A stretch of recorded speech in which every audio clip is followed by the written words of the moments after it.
ഏറെ പ്രധാനപ്പെട്ട വാർത്തയിലേക്ക് തന്നെയാണ് ആദ്യം. അത് US-ഇറാൻ ചർച്ചകളുമായി ബന്ധപ്പെട്ടാണ്. ഇന്നലെ രാത്രിയാണ് അമേരിക്കൻ പ്രസിഡന്റ് ഡൊണാൾഡ് ട്രംപ് ഇറാന്റെ തീരത്തേക്ക് പോകുന്ന പുതിയ ഒരു പടക്കപ്പലിൻ്റെ ദൃശ്യം, അമേരിക്കൻ പടക്കപ്പലിൻ്റെ ദൃശ്യമടക്കം പുറത്തുവിട്ടുകൊണ്ട് ഭീഷണി ഉയർത്തിയത്. ഖമേനിയോട് മുന്നറിയിപ്പുമായി രംഗത്ത് വന്ന പശ്ചാത്തലം ഒരുങ്ങിയത്. ആണവ ചർച്ചകളിൽ മാത്രം ഒതുങ്ങുന്ന ഒന്നല്ല ഇത്തരം സമാധാന ശ്രമങ്ങൾ എന്ന് അമേരിക്ക വ്യക്തമാക്കുകയാണ്. ഇറാൻ ഫണ്ട് ചെയ്യുന്ന ചില ഏജൻസികളുണ്ട്, അവരുമായി ബന്ധപ്പെട്ട ചർച്ച വേണം. മറ്റ് നിർണായകമായ പല വിഷയങ്ങളിലും അമേരിക്ക തീരുമാനം പ്രതീക്ഷിക്കുന്നുണ്ട്. ഏതായാലും ചർച്ചകൾ ഇന്ന് മസ്കറ്റിലാണ് നടക്കുക. ആണവ കരാറുമായി ബന്ധപ്പെട്ടാണ് പ്രധാന ചർച്ച. നയതന്ത്ര ചർച്ചകൾ പരാജയപ്പെട്ടാൽ അമേരിക്ക സൈനിക നടപടികളിലേക്ക് കടക്കുമെന്ന അഭ്യൂഹം വളരെ ശക്തമാണ് എന്നുള്ളത് ഏറ്റവും പ്രധാനപ്പെട്ടതാണ്. ആണവ പദ്ധതി മാത്രമേ ചർച്ച ചെയ്യൂ എന്നാണ് ഇറാൻ്റെ വിശദീകരണം. അതേസമയം സമ്പുഷ്ടീകരണം അടക്കമുള്ള വിഷയങ്ങളിൽ അമേരിക്കയുടെ ആവശ്യം അത് ഇറാൻ അംഗീകരിക്കാൻ സാധ്യത കുറവാണ്. KP അഭിലാഷ് വിവരങ്ങളുമായി ചേരും. അഭിലാഷ്, ഒരുപാട് വിഷയങ്ങളുണ്ട്. അതിനിടയിൽ ഇന്നലെ രാത്രിയിലും ട്രംപിൻ്റെ ഭീഷണി അത് വളരെ പ്രധാനപ്പെട്ട ഒന്നായിരുന്നു. ചർച്ചകൾ അതിൻ്റെ ലക്ഷ്യപ്രാപ്തിയിലേക്ക് എത്തിയില്ലെങ്കിൽ യുദ്ധം ആസന്നമാണ് എന്നാണോ?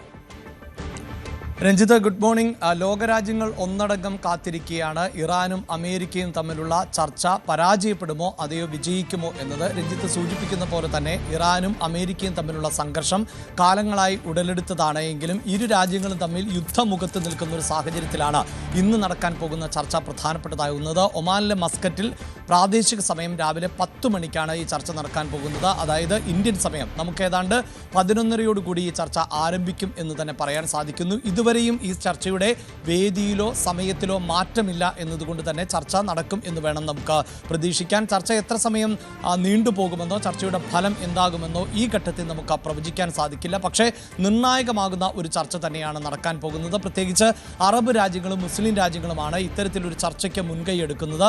സൗദി അറേബ്യ ഉൾപ്പെടെയുള്ള രാജ്യങ്ങൾ അമേരിക്കയുടെ ഇറാന് നേരെയുള്ള സൈനിക നടപടികൾ നിർത്തിവെക്കണം എന്ന് ആവശ്യപ്പെടുകയും ചെയ്ത പശ്ചാത്തലത്തിൽ ആണ് ഇന്നത്തെ ചർച്ച ഏറെ നിർണായകമാകാൻ പോകുന്നത്. എന്നാൽ ചർച്ചയ്ക്ക് മണിക്കൂറുകൾക്ക് മുമ്പ് അടക്കം അമേരിക്കൻ പ്രസിഡന്റ് ഡൊണാൾഡ് ട്രംപ് സ്വകാര്യ ടെലിവിഷൻ ചാനലിന് നൽകിയ അഭിമുഖത്തിലടക്കം കടുത്ത ഭാഷയിലുള്ള വിമർശനം ആണ് ഉന്നയിച്ചത്. ഇറാന്റെ പരമോന്നത നേതാവായിട്ടുള്ള അയതുള്ള ഖമേനിയെ പേടിക്കേണ്ടതുണ്ട് എന്ന മറുപടിയായിരുന്നു ട്രംപിന്റെ ഭാഗത്ത് നിന്നും ഉണ്ടായത്. അതായത് ഒരു തരത്തിലും അമേരിക്ക പിന്നോട്ട് പോകുന്നില്ല എന്ന സൂചനയാണ് ഡൊണാൾഡ് ട്രംപിന്റെ ആ വാക്കുകളിൽ പ്രകടമാകുന്നത്. ഒപ്പം നേരത്തെ തന്നെ നമ്മൾ റിപ്പോർട്ട് ചെയ്യുന്നത് പോലെ അമേരിക്കയുടെ വിമാനവാഹിനി യുദ്ധക്കപ്പൽ ആയ എബ്രഹാം ലിങ്കൺ ഉൾപ്പെടെയുള്ള വെടിക്കോപ്പുകളുമായുള്ള യുദ്ധസന്നാഹങ്ങൾ ഇറാന്റെ തീരത്ത് നിലയുറപ്പിച്ചിട്ടുള്ള സാഹചര്യത്തിൽ ഏതൊരു ഘട്ടത്തിലും അമേരിക്കയും ഇറാനും തമ്മിൽ ഒരു തുറന്ന പോരിലേക്ക് പോകുന്ന സാഹചര്യം ആണ് ഉള്ളത്. ഒരു പക്ഷേ ഇപ്പോൾ തന്നെ റഷ്യ യുക്രൈൻ യുദ്ധം തുടരുന്ന സാഹചര്യം, അതോടൊപ്പം തന്നെ ഇസ്രായേൽ ഹമാസ് പോര് തുടരുന്ന പശ്ചാത്തലത്തിൽ മറ്റൊരു യുദ്ധം കൂടി ലോകരാജ്യങ്ങൾക്ക് താങ്ങാൻ പറ്റുന്ന ഒന്നല്ല. അതുകൊണ്ട് തന്നെ ലോകരാജ്യങ്ങൾ ഒന്നടങ്കം ഈ യുദ്ധ സാഹചര്യം ഒഴിവാക്കുന്നതിന് വേണ്ടിയുള്ള സമ്മർദ്ദം ചെലുത്തുന്ന പശ്ചാത്തലത്തിൽ കൂടിയാണ് ഇന്ന് ചർച്ചകൾ നടത്താൻ പോകുന്നത്. എന്നാൽ ആ ചർച്ചയ്ക്ക് മുമ്പ് ഇരു രാജ്യങ്ങളും തമ്മിലുള്ള പോർവിളികൾക്ക് ഏതെങ്കിലും തരത്തിൽ മയപ്പെടുത്താൻ സാധിച്ചിട്ടില്ല എന്നതാണ് ഇതിൽ എടുത്തു പറയേണ്ടത്. പ്രത്യേകിച്ച് അമേരിക്ക നൽകുന്ന ഭീഷണിക്ക് അതേ നാണയത്തിൽ തന്നെയാണ് ഇറാൻ തിരിച്ചടിക്കുന്നത് എന്നതാണ്. കഴിഞ്ഞ ദിവസം തന്നെയായിരുന്നു അമേരിക്ക ഏതെങ്കിലും തരത്തിൽ ഇറാനെ ആക്രമിക്കാൻ മുതിർന്നാൽ അതിൻ്റെ പ്രത്യാഘാതം ഗുരുതരമായിരിക്കും എന്ന മുന്നറിയിപ്പ് നൽകുന്നത്. ഇറാൻ പ്രതിരോധിക്കുക എന്നതിനപ്പുറത്ത് ആക്രമിക്കുക എന്ന നിലപാടിലേക്ക് മാറിയിട്ടുണ്ട് എന്ന് ഇറാന്റെ സൈനിക നേതാവ് തന്നെ വ്യക്തമാക്കിയ പശ്ചാത്തലമുണ്ട്. അമേരിക്കയെ മാത്രമായിരിക്കില്ല ആക്രമിക്കുക, അമേരിക്കയുടെ സഖ്യരാജ്യങ്ങളെയും അമേരിക്കയുമായി സൗഹൃദം പുലർത്തുന്ന രാജ്യങ്ങളെയും ആക്രമിക്കാൻ മടിക്കില്ല എന്ന് ഇസ്രായേലിൻ്റെ പേരെടുത്തു പറഞ്ഞുകൊണ്ടായിരുന്നു ഇറാന്റെ സൈനിക മേധാവി പ്രതികരിച്ചത്. ഇങ്ങനെയൊരു പശ്ചാത്തലത്തിൽ ആണ് ഈ കൂടിക്കാഴ്ച നടക്കാൻ പോകുന്നത്. കൂടിക്കാഴ്ചയിൽ ഉയർന്നു വരാൻ പോകുന്ന പ്രധാനപ്പെട്ട വിഷയം എന്നത് ആണവ സമ്പുഷ്ടീകരണവും ആണവായുധങ്ങളുടെ പരീക്ഷണങ്ങളും നിർത്തലാക്കുന്നത് സംബന്ധിച്ചാണ്. ഈ വിഷയത്തിൽ തങ്ങൾക്ക് ഏതെങ്കിലും തരത്തിലുള്ള വിയോജിപ്പില്ല എന്ന് തന്നെയാണ് ഇറാന്റെ വിദേശകാര്യമന്ത്രിയായിട്ടുള്ള അബ്ബാസ് അറാഗ്ചി വ്യക്തമാക്കിയിട്ടുള്ളത്. എന്നാൽ മറ്റു വിഷയങ്ങളിലേക്ക് അമേരിക്ക കടക്കേണ്ടതില്ല എന്ന ഒരു നിലപാട് കൂടി അറാഗ്ചി സ്വീകരിക്കുമ്പോഴാണ് ഈ ചർച്ച വിജയിക്കുമോ എന്ന ആശങ്കയുള്ളത്. അതായത് അമേരിക്കയെ സംബന്ധിച്ചിടത്തോളം അമേരിക്ക ഏറ്റവും ഭയപ്പെടുന്ന രാജ്യം, അതായത് അമേരിക്കയുടെ സുരക്ഷയ്ക്ക് ഭീഷണിയാകുന്നു എന്ന് ആവർത്തിക്കുന്ന ഒരു രാജ്യം ആണ് ഇറാന്റെ ആയുധ സമ്പുഷ്ടീകരണം അല്ലെങ്കിൽ ആണവ സമ്പുഷ്ടീകരണം എന്നത് അതീവ രഹസ്യമായാണ് നടക്കുന്നത് എന്നത് ആവർത്തിച്ചുകൊണ്ടേയിരിക്കുന്ന ഒരു സാഹചര്യമുണ്ട്. ഒരു പക്ഷേ നമുക്ക് ഓർമ്മയുണ്ടാകും ഫർദോയിലെ ആണവ നിലയത്തെ അപ്രതീക്ഷിതമായി അമേരിക്കയുടെ സഹായത്തോടെ ഇസ്രായേൽ ആക്രമിച്ചത്. അപ്പോൾ ഇങ്ങനെ ഈ ഇറാൻ എന്ന രാജ്യത്തെ ഒരു കാരണവശാലും വിശ്വസിക്കാൻ പറ്റില്ല എന്നും ഏതൊരു ഘട്ടത്തിലും അവർ നിലപാട് മാറ്റുമെന്നും അതുകൊണ്ട് തന്നെ കടുത്ത നിയന്ത്രണങ്ങളും കടുത്ത ഉപാധികളും ഉൾപ്പെടുന്ന ചർച്ചകളും ഒപ്പം കരാറുമാണ് വേണ്ടത് എന്നതാണ് അമേരിക്കയുടെ നിലപാട്. അതിൽ എടുത്തു പറയേണ്ടത് രഞ്ജിത്ത്, ഇവിടെ പ്രധാനപ്പെട്ട വിഷയം എന്നത്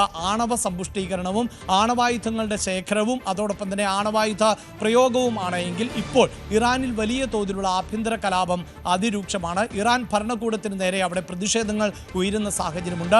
ആ പ്രതിഷേധങ്ങളെ യുദ്ധസമാനമായ തരത്തിൽ ആണ് ഇറാൻ നേരിട്ടുകൊണ്ടിരിക്കുന്നത്. സാധാരണക്കാരായ ആളുകൾ അടക്കം ഏതാണ്ട് 6400ഓളം പേർ ഇതിനോടകം തന്നെ ഇറാനിലെ ആഭ്യന്തര സംഘർഷങ്ങളിൽ കൊല്ലപ്പെട്ടിട്ടുണ്ട്. അഭിലാഷ്, ഈ ആഭ്യന്തര സംഘർഷങ്ങളുമായി ബന്ധപ്പെട്ട ആഭ്യന്തര സംഘർഷങ്ങൾ നിയന്ത്രിച്ചില്ലെങ്കിൽ ആക്രമണം കടുപ്പിക്കും അല്ലെങ്കിൽ ഇറാനെ ആക്രമിക്കുമെന്നാണ് അമേരിക്ക പലപ്പോഴും മുന്നറിയിപ്പ് നൽകിയിട്ടുള്ളത്. ആ പ്രശ്നങ്ങൾ കൂടി ചർച്ച ചെയ്യേണ്ടതുണ്ട്. ആഭ്യന്തര സംഘർഷങ്ങൾ, അവിടുത്തെ യുവ തലമുറ കലാപരംഗത്ത് ഇറങ്ങി വരുന്ന പശ്ചാത്തലം, അതൊക്കെ അമേരിക്ക വലിയ കാര്യമായി മുന്നോട്ട് വെച്ച സാഹചര്യമുണ്ട്. ഇതടക്കം ചർച്ചയ്ക്ക് വരും. പക്ഷേ പ്രശ്നമെന്നുള്ളത് ഈ ഒരേ ഒരു ആവശ്യത്തിൽ ഊന്നിയുള്ളൊരു ചർച്ച, ഈ പറഞ്ഞ ഇറാൻ പറയുന്ന രീതിയിലുള്ള ഒരു ചർച്ചയ്ക്ക് ഒരിക്കലും അമേരിക്ക സമ്മതിക്കില്ലല്ലോ. അമേരിക്ക മുന്നോട്ട് വെക്കുന്ന പലവിധ ആവശ്യങ്ങളിലേക്ക് ഇറാൻ വഴങ്ങിയില്ല എങ്കിലാണ് അവിടെ ഒരു മധ്യസ്ഥ ഇടപെടലിൻ്റെ സാഹചര്യമൊക്കെ ഒരുങ്ങേണ്ടത്. അതിന് ഈ ഗൾഫ് രാജ്യങ്ങളൊക്കെ എത്രത്തോളം തയ്യാറാകുമെന്നുള്ള ഒരു സാധ്യത കൂടി ഉണ്ടല്ലോ.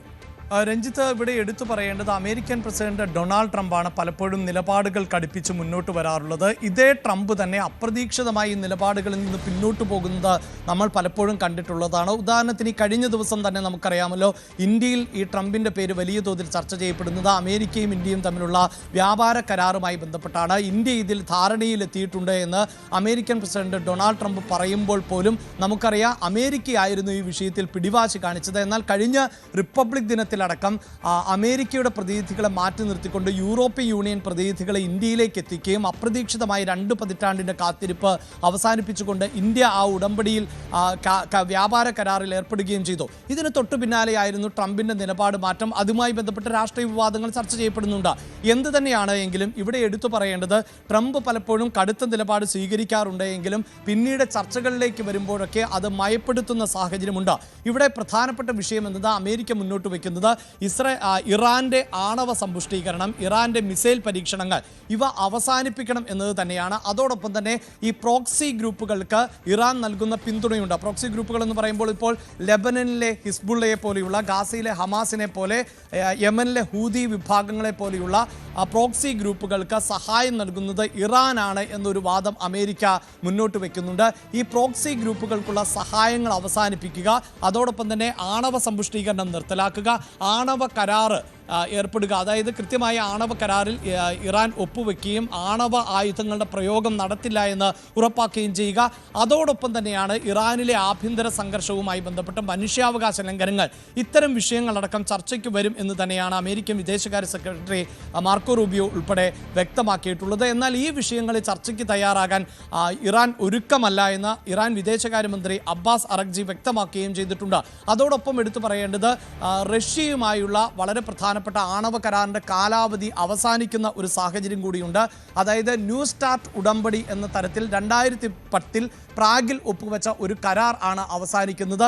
ആ കരാർ അമേരിക്കയ്ക്ക് ഒട്ടും യോജിക്കുന്ന ഒരു കരാർ ആയിരുന്നില്ല എന്ന് അമേരിക്കൻ പ്രസിഡന്റ് ഡൊണാൾഡ് ട്രംപ് പറയുന്ന ഒരു സാഹചര്യത്തിൽ പുതിയ ഒരു കരാറുമായി അമേരിക്ക മുന്നോട്ട് പോകുവാനുള്ള ശ്രമം നടക്കുകയും ചെയ്യുന്നുണ്ട്. ചൈനയെ അടക്കം ഈ കരാറിന്റെ ഭാഗമാക്കുവാനുള്ള നീക്കങ്ങൾ നടക്കുന്നുണ്ട്. ഒരു ഭാഗത്ത് ഇറാന്റെ ആണവ സമ്പുഷ്ടീകരണവും ഇറാന്റെ ആണവ മിസൈൽ പ്രയോഗങ്ങളും അവസാനിപ്പിക്കുന്നതിന് വേണ്ടിയുള്ള നീക്കങ്ങൾ നടക്കുമ്പോൾ തന്നെയാണ് ഈ ന്യൂ സ്റ്റാർട്ട് കരാർ അവസാനിക്കുന്നത്. ന്യൂ സ്റ്റാർട്ട് കരാർ അവസാനിക്കുന്നതോടെ റഷ്യയ്ക്കും അതോടൊപ്പം തന്നെ അമേരിക്കയ്ക്കും ഈ ആണവായുധങ്ങൾ ഉപയോഗിക്കുന്നത് സംബന്ധിച്ച നിയന്ത്രണങ്ങൾ ഇല്ലാതാകുന്ന ഒരു പശ്ചാത്തലമുണ്ട്. ഒരു പക്ഷേ അക്കാര്യങ്ങളടക്കം ഇറാൻ ചൂണ്ടിക്കാണിക്കുന്ന പശ്ചാത്തലം ഉണ്ടാകാൻ സാധ്യതയുണ്ട്.